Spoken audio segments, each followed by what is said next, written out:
कक्षा 10 की हिंदी व्याकरण कक्षा में आप सभी का स्वागत है। बच्चों, इससे पहले हम 2 रस पढ़ चुके हैं और आपने उनके बारे में मैंने जो भेजा था वो पढ़ लिया होगा। अब हम आगे पढ़ते हैं अपना तीसरा रस, करुण रस। करुण रस का भाव अपने हृदय में तब उठता है जब कभी कोई सामने दुख के भाव होते हैं या शोक के भाव हो। जब मन में दुख या शोक हो जाता है, किसी की मृत्यु का अकाल मृत्यु देख के, या कोई एक्सीडेंट देख लो, या कोई दुर्घटना बहुत बड़ी देखी हो जिसमें अपनों की किसी की ना सोचते हुए भी मृत्यु हो जाए, तो तब हमारे अंदर करुणा के भाव, दुख के भाव जाग जाते हैं। जब दुख के भाव किसी भी परिस्थिति में जब अंदर जागते हैं, तब वह यहाँ करुण रस की हमारे अंदर उत्पत्ति होती है। तो यहाँ जो आपको एक प्रसंग में एक उदाहरण समझाने जा रही हूँ, ये महाभारत के युद्ध के समय का उदाहरण है। जब अभिमन्यु की मृत्यु का समाचार द्रौपदी सुनती हैं, तब उनके हृदय में जो भाव आते हैं तो वो है दुख और शोक के भाव हैं। तो वो काव्य पंक्तियों में बताया है, मेरे हृदय के हर्ष हा अभिमन्यु अब तू है कहाँ। तो यहाँ द्रौपदी जो है अभिमन्यु को याद करते हुए कहती हैं कि मेरा दुख जो है सारा बहुत ज्यादा हृदय दुख से भर जाता है जब वो अभिमन्यु के शव को देखती हैं। और उस समय इसमें स्थायी भाव जो है वो क्या है? शोक है। स्थायी भाव शोक है। करुण रस का स्थायी भाव शोक है ना, तुम बताया आपको स्थायी भाव शोक है। आश्रय किसके हृदय में हो रहे हैं भाव? विभाव का जो आश्रय है वो है द्रौपदी।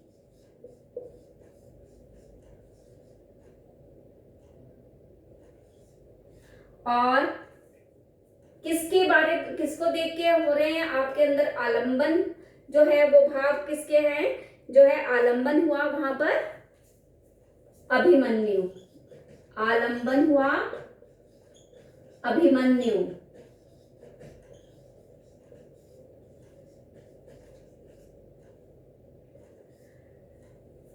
वातावरण सारा शोकाकुल है, तो वहां उस समय उद्दीपन क्या हुआ? शोकाकुल वातावरण। जब वातावरण है वो शोकाकुल है, तो वहां का उद्दीपन क्या हुआ उस समय का? शोकाकुल वातावरण।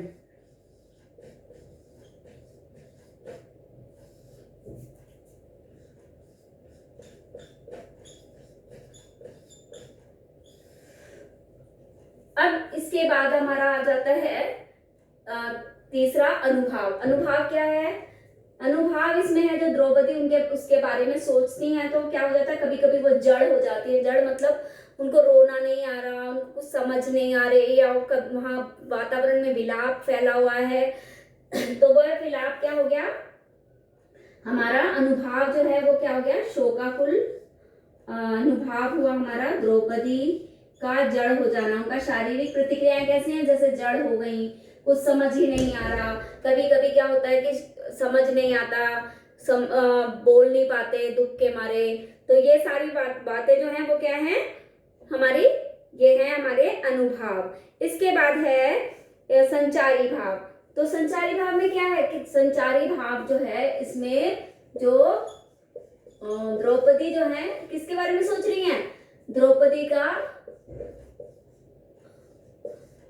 अभिमन्यु के बारे में सोचना।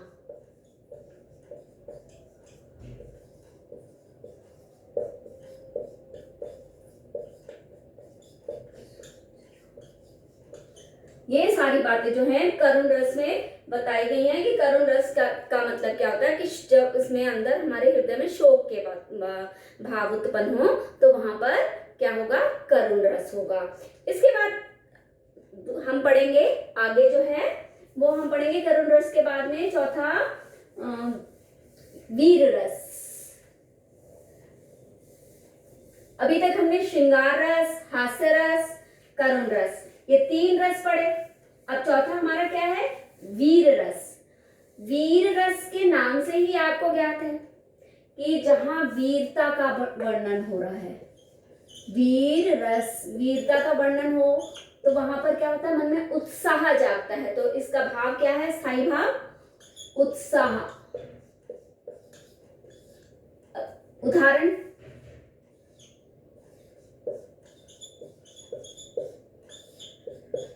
खूब लड़ी मर्दानी वो तो झांसी वाली रानी थी। तो यहाँ पर अपने हृदय में, मन में जो होता है वीरता के भाव आते हैं। खूब बुंदेले हर बोलों के मुंह, खूब लड़ी मर्दानी वो तो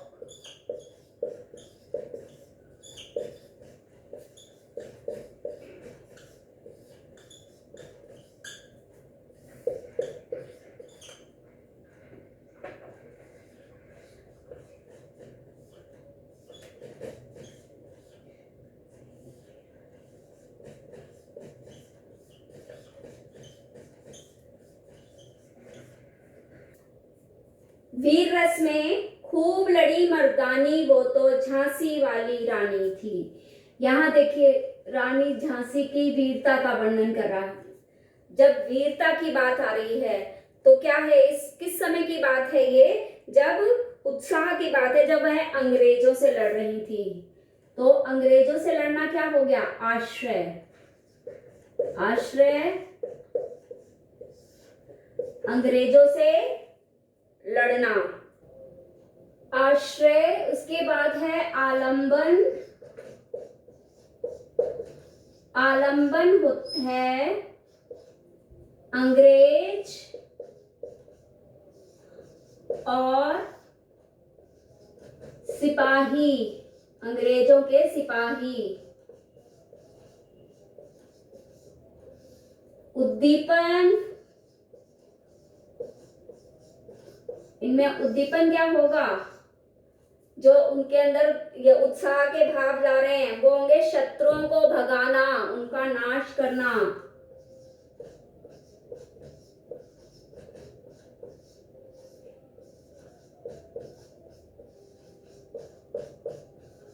उनका नाश करना।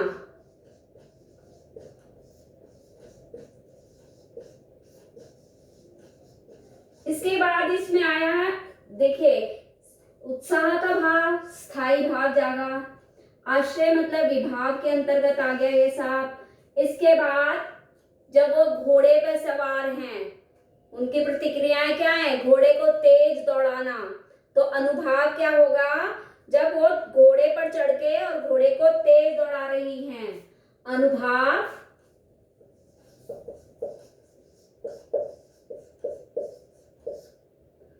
घोड़े पर चढ़कर जाना,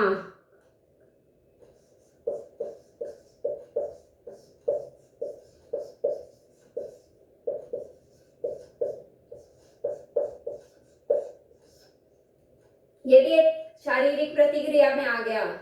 इसके बाद क्या है, संचारी भाव। संचारी भाव में क्या है, उनके अंदर क्या है, उग्रता। उनके अंदर क्या है, उग्रता, क्रोध, उत्साह। उग्रता, क्रोध,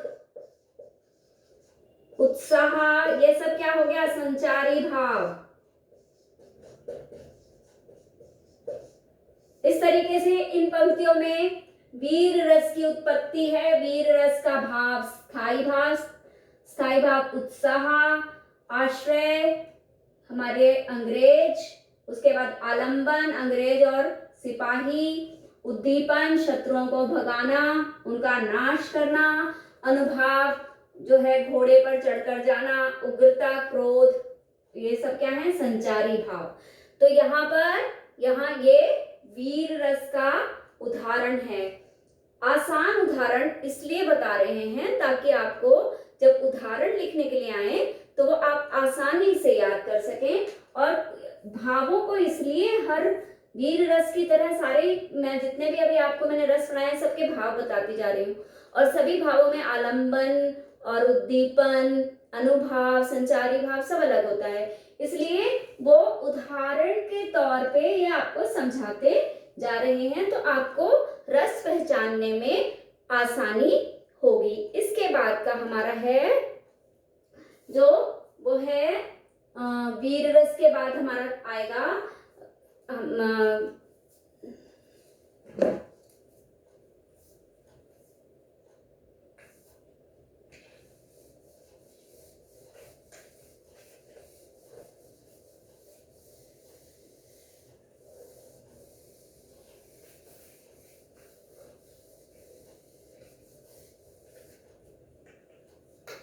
वीर रस के बाद हम पढ़ेंगे रौद्र रस।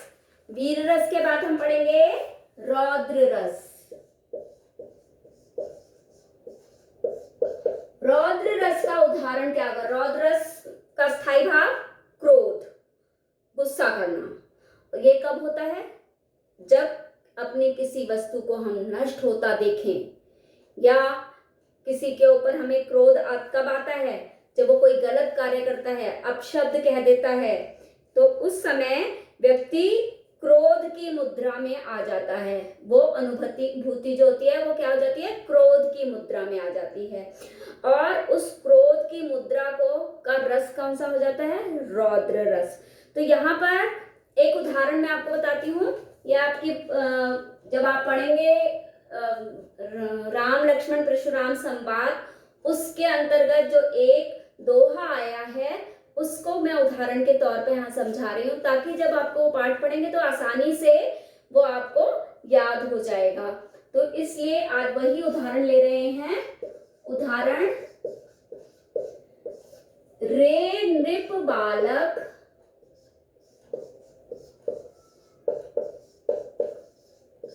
रे नृप बालक काल बस बोलत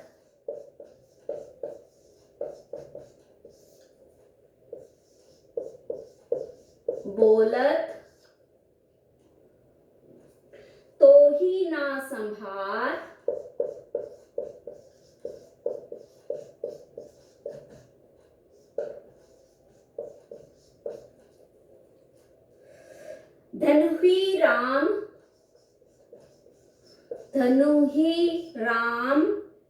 धनु ही सम त्रिपुरारी धनु विदित सकल संसार।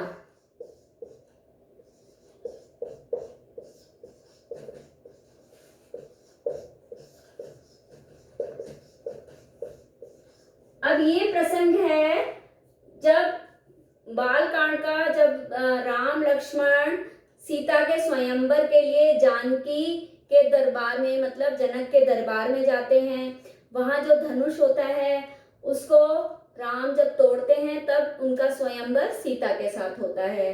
तो जब धनुष को तोड़ते हैं तो धनुष किसका है? परशुराम जी का। तो धनुष के टूटने की गर्जना से परशुराम वहां आते हैं और जब वो पूछते हैं तब उनसे लक्ष्मण का वार्तालाप होता है। और जब लक्ष्मण उनके क्रोध को बढ़ा देते हैं तो उस समय का ये दोहा है। तो परशुराम उनसे कह रहे हैं कि हे नृप बालक कालबस बोली तो ही न संभार, कि तुम काल के बस में हो इसलिए तुम बोल नहीं रहे हो ठीक से। ये जो धनुष है ये शिव धनुष है, ये सारा संसार जानता है, तुम्हें नहीं पता, इसलिए तुम इस तरीके की बात कर रहे हो। तो यहाँ पर जो आश्रय स्थायी भाव क्या है? इसमें क्रोध। स्थायी भाव इसका क्या है? क्रोध। आश्रय परशुराम के अंदर अंतर्गत आ रहे हैं ना, ये इनके हृदय में ये भाव आ रहे हैं। तो आश्रय इसमें क्या हो गया? परशुराम।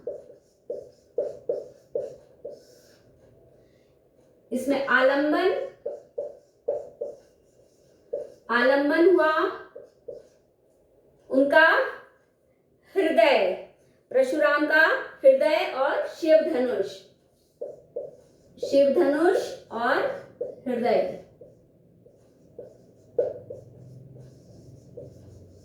क्योंकि उनके अंतर उठ रहे ना भाव। उद्दीपन क्या हुआ? शिव धनुष का अपमान, टूटना।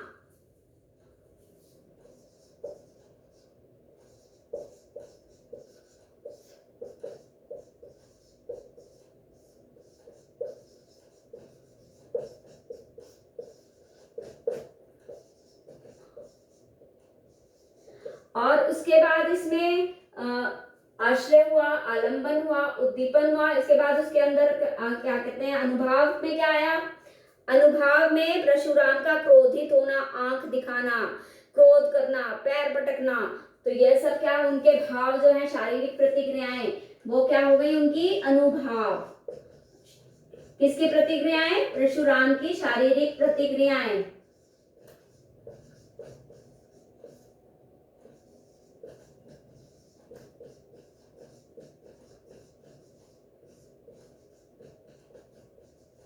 और इसके बाद है संचारी भाव। तो इसमें संचारी भाव क्या हुआ? आवेग, क्रोध, ठीक है, स्मृति, धनुष की स्मृति, आवेग, चपलता, ये सब क्या हुए हमारे इसके अंतर्गत जो है संचारी भाव। आवेग, क्रोध, चपलता। जब यहां तक पहुंच जाता है मनुष्य, मतलब संचारी भाव तक उसके भाव पहुंच जाते हैं, तो उसके बाद क्रोध जो है वो धीरे धीरे, मतलब वो अपने, हर रस का ये नियम है कि जब वो संचारी भाव तक जाता है तो वो सीमा जो है, एक सीमा पे जाके संचारी भाव पे पहुंच के वो अपने आप धीरे धीरे हमारा स्थायी भाव की ओर ले आता है। तो इस तरह से इस कक्षा में हमने 3 रस और पढ़ लिए हैं। कौन कौन से हमने पढ़े हैं? करुण रस, वीर रस और रौद्र रस। और हम अब 5 रस पढ़ चुके हैं। तो इन रसों के बारे में आप अपनी पुस्तक में ध्यान से पढ़ेंगे और कुछ मैं आपको इसका कार्य भेजूंगी जो आप करेंगे। धन्यवाद।